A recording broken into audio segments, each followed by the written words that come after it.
Doctor বলল তুই এখন একটু সুস্থ, তোকে বাড়ি নিয়ে যেতে পারি এখন। আমি বললাম হুম তাই কর। পরের দিন শরীরটা আগের থেকে একটু সুস্থ, তাই ভাবলাম কলেজে যাওয়া যাক। ফ্রেশ হয়ে নাস্তা করে কলেজে গেলাম। সবাই আমাকে দেখে অবাকভাবে তাকিয়ে আছে। অবশ্য অবাক হওয়াটাই স্বাভাবিক, কালকে এত মার খাওয়ার পর আজকে কলেজে আসার কথাই না, তাই সবাই অবাক। আমি সেদিকে নজর না দিয়ে একটা গাছের নিচে গিয়ে বসলাম। আমাকে দেখে ঈশাও আসলো। ঈশা বলল হাই। আমি বললাম আসসালামু আলাইকুম। ঈশা বলল ওয়ালাইকুম আসসালাম, কেমন আছো? আমি বললাম দেখতেই তো পাচ্ছেন, আবার জিজ্ঞেস করার কি আছে? ঈশা বলল এখনো রেগে আছো? আচ্ছা যাক, ব্যাপার না, তোমার রাগ করা জায়েজ আছে। আমরা কি বন্ধু হতে পারি? আমি বললাম না, আমি মেয়েদের সাথে ফ্রেন্ডশিপ করি না। ঈশা বলল তোমার এত অ্যাটিটিউড কেন? হ্যাঁ, আমি বললাম কারণ আমি খ্যাত আর আপনি স্মার্ট। খ্যাত আর স্মার্টে বন্ধুত্ব হয় না। ঈশা কিছু বলতে যাবে তার আগেই আমি সেখান থেকে চলে আসলাম। ক্লাসে ঢুকবো এমন সময় আমার ফোনটা বেজে উঠলো। ফোন বের করে দেখি শফিক সাহেবের ফোন। ফোনটা রিসিভ করলাম। ফোনটা রিসিভ করার পর শফিক বলল তোমাকে মারার জন্য মারুফ একজন কন্ট্যাক্ট কিলারকে সুপারি দিয়েছে। তার লোকেরা এতক্ষণে হয়তো তোমার কলেজে পৌঁছে গেছে।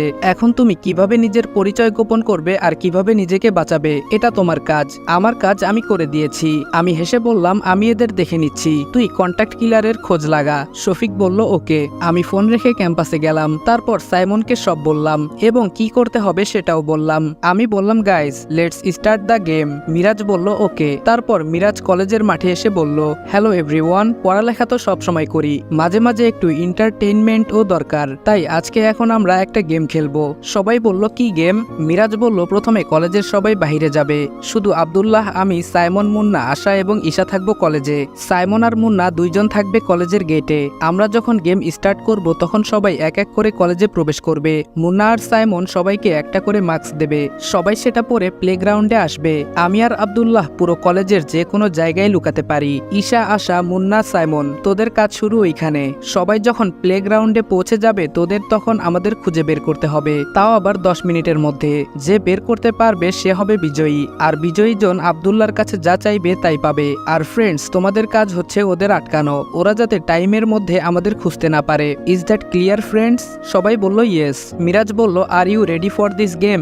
সবাই বলল ইয়েস। মিরাজ বলল I can't hair you speak loudly. সবাই সজোরে বলল ইয়েস। মিরাজ বলল okay friends, let's start the game. Miraj আমাকে বলল ভাই সব প্ল্যান অনুযায়ী চলতেছে। আমি বললাম সাইমন এখন তোর পালা। সাইমন বলল হুম। আমি আর মিরাজ কলেজের পেছনে জঙ্গলে চলে গেলাম। তারপর প্ল্যান অনুযায়ী আমাকে যারা মারতে এসেছিল সবাই জঙ্গলে এলো, আর আমি আর মিরাজ তাদেরকে মেরে ফেললাম। অপরদিকে শফিক সাহেবকে ফোন করে বললাম লোক পাঠিয়ে লাশগুলোর ব্যবস্থা করতে। আমি আর মিরাজ লাইব্রেরিতে গিয়ে বসলাম। তারপর গেম অনুযায়ী সবাই আমাকে খুঁজতে লাগলো। কেউই খুঁজে পায়নি আমাদের, শুধু ঈশা খুঁজে পেয়েছে। ঈশা বলল হে গাইস, এখানে বসে কি করছো? মিরাজ বলল তুমি এখানে এত তাড়াতাড়ি কিভাবে? ঈশা বলল কামন, তোমার এই ফ্রেন্ডকে খুঁজতে জাস্ট একটু ব্রেন থাকলেই চলে। মিরাজ বলল তাও কিভাবে বুঝলে আমরা লাইব্রেরিতে আছি? ঈশা বলল সিম্পল, তোমার এই খ্যাতমার্কা ফ্রেন্ডের তো একটাই গফ, আর সেটা তো বই। তাই আমি জানি সেই গেমের মধ্যে ও তার গফকে ছাড়বে না, এজন্য 7-5 না ভেবে সোজা লাইব্রেরিতে চলে এলাম, আর জিতেও গেলাম। প্রাইজ দাও এখন। মিরাজ বলল আরে চিল, আগে গেম তো শেষ হতে দাও, যদি অন্য কেউ খুঁজে পায়। ঈশা বলল সেটা আর হচ্ছে না, আমি কাউকে জিততে দিব না। মিরাজ বলল কিভাবে? ঈশা বলল বাহিরে তালা মেরে দিয়েছি। মিরাজ বলল এটা কি হচ্ছে, গেট কেন বন্ধ করে দিলে? ঈশা বলল সময় হলে খুলে দেব, ততক্ষণ এনজয় করো। তারপর গেমের সময় শেষ হয়ে গেলে ঈশা এসে গেট খুলে দিল। মিরাজ বলল so guys, have you enjoy the game? সবাই বলল ইয়েস। মিরাজ বলল ওকে, আমি এখন এই গেমের বিজয়ীর নাম ঘোষণা করব, অ্যান্ড দ্য উইনার ইজ ইশারা জাহান অবন্তী। ঈশা এখন তুমি যে কোনো একটা জিনিস চাইতে পারো আব্দুল্লাহর কাছে। ঈশা বলল যা চাইবো তাই দেবে? আমি বললাম ভনিতা না করে যা চাওয়ার তা চেয়ে নিন। ঈশা বলল কুল বস, রাগো কেন? ওকে তাহলে তুমি আমাকে আমাকে আমি বললাম তারপর কিছু বলবেন নাকি আমাকে আমাকে করবেন? ঈশা বলল আমাকে ফ্রেন্ড বানাবে তোমার? আমি বললাম কিন্তু। ঈশা বলল কোনো কিন্তু নয়, আমি গেম জিতে গেছি, আর কথা অনুযায়ী আমি যা চাইবো তাই পাবো। আমি বললাম ওকে। তারপর সব ক্লাস করে চলে এলাম বাসায়। বিকেলে ছাদে গিয়ে একটা সিগারেট ধরালাম, তখন শফিক সাহেবের ফোন এলো। শফিক বলল হ্যালো। আমি বললাম ম্যাটার বল। শফিক বলল কিলারের অ্যাড্রেস পাওয়া গেছে। আমি বললাম টেক্সট কর আমাকে। শফিক বলল ওকে। রাতে শফিকের দেওয়া অ্যাড্রেসে চলে গেলাম, আর সেখানে গিয়ে কিলারকে দেখার পর আমার মাথায় যেন আকাশ ভেঙে পড়লো, কারণ কিলার আর অন্য কেউ না, আমার এক সময়ের বেস্ট ফ্রেন্ড নাফিসা আক্তার শিমু, যে কোনো এক সময় আমার সবকিছু ছিল।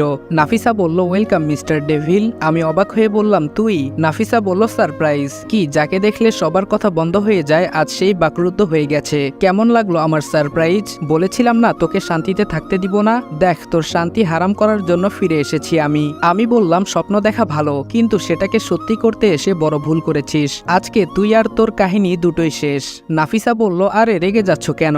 জানো না রেগে গেলেন তো হেরে গেলেন। আমি জানি তুমি মাইন্ড গেমার, তোমার সাথে লড়তে হলে তোমার থেকেও বড় খেলোয়াড় হতে হবে। আর বিশ্বাস করো, আমি এত কাঁচা খেলোয়াড় নই যে ব্যাকআপ ছাড়া তোমার জন্য এখানে দাঁড়িয়ে থাকবো আর তুমি এসে আমাকে মেরে দিয়ে চলে যাবে।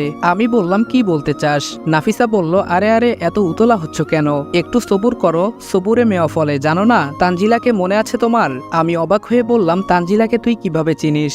নাফিসা হেসে বলল, এখনই এত অবাক হইলে কেমনে চলে, এখনো অনেক কিছু বলার আছে। আমি জানি তোমার মনে অনেক প্রশ্ন আছে, একটু অপেক্ষা করো, সব জানতে পারবে। আগে তোমাকে কারোর সাথে পরিচয় করিয়ে দেই। ভাইয়া বেরিয়ে আসো। অন্য রুম থেকে নাফিসার বড় ভাই বেরিয়ে এলো। ওর ভাইকে দেখে আমি শকড হয়ে গেলাম, কারণ ওর ভাই হলো মারুফ। আমি বললাম, মারুফ? মারুফ বলল, yes my dear friend, it's me. Nafisa বলল, শুনলাম তোমার নাকি নতুন গফ বানিয়েছো, কি যেন নাম? ও হ্যাঁ, ঈশা। পুরো নাম ইশারা জাহান অবন্তী। সে এখন কোথায়? আমি বললাম, ঈশা আর আমি জাস্ট ফ্রেন্ড, আর কিছু না। মারুফ বলল, কিন্তু আমি যতদূর জানি ডেভিল কোনো মেয়েদের সাথে বন্ধুত্ব করে না। আমি কোনো কথা বলতে পারলাম না। নাফিসা বলল, আচ্ছা বাদ দাও, তোমাকে কিছু দেখাই, ওয়েট। তারপর নাফিসা ওর ফোন বের করে আমাকে দুটো ছবি দেখালো। আমি যেন নিজের চোখকে বিশ্বাস করতে পারছি না। একটিতে ঈশা ও অপরটিতে তানজিলা, দুইজন চেয়ারে বাঁধা অবস্থায় আছে, আর ওদের চোখও বাঁধা। নাফিসা বলল, কি ভাবছো? তুমি কোনো ভুল দেখোনি, তুমি ঠিক দেখেছো, ওটা তানজিলা ছিল আর সে আমার কাছে বন্দী। এখন তোমার মনে প্রশ্ন আসতেই পারে যে তানজিলাকে তো আমার ভাইয়া মেরে ফেলেছিল, তাহলে তানজিলা বেঁচে কিভাবে আছে?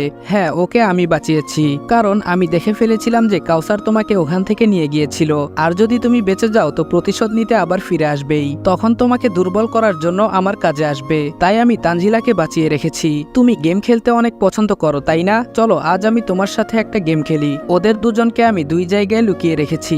ঈশা আছে তোমার কলেজের লাইব্রেরিতে, আর তানজিলা কোথায় আছে সেটা তোমাকে বলে দিতে হবে না নিশ্চয়ই। এখান থেকে তোমার কলেজ যেতে সময় লাগবে 20 মিনিট, আর তানজিলার কাছে পৌঁছাতে লাগবে 10 মিনিট। এখন যদি তানজিলাকে বাঁচাতে চাও তাহলে ঈশাকে মারতে হবে, আর ঈশাকে বাঁচাতে চাইলে তানজিলাকে।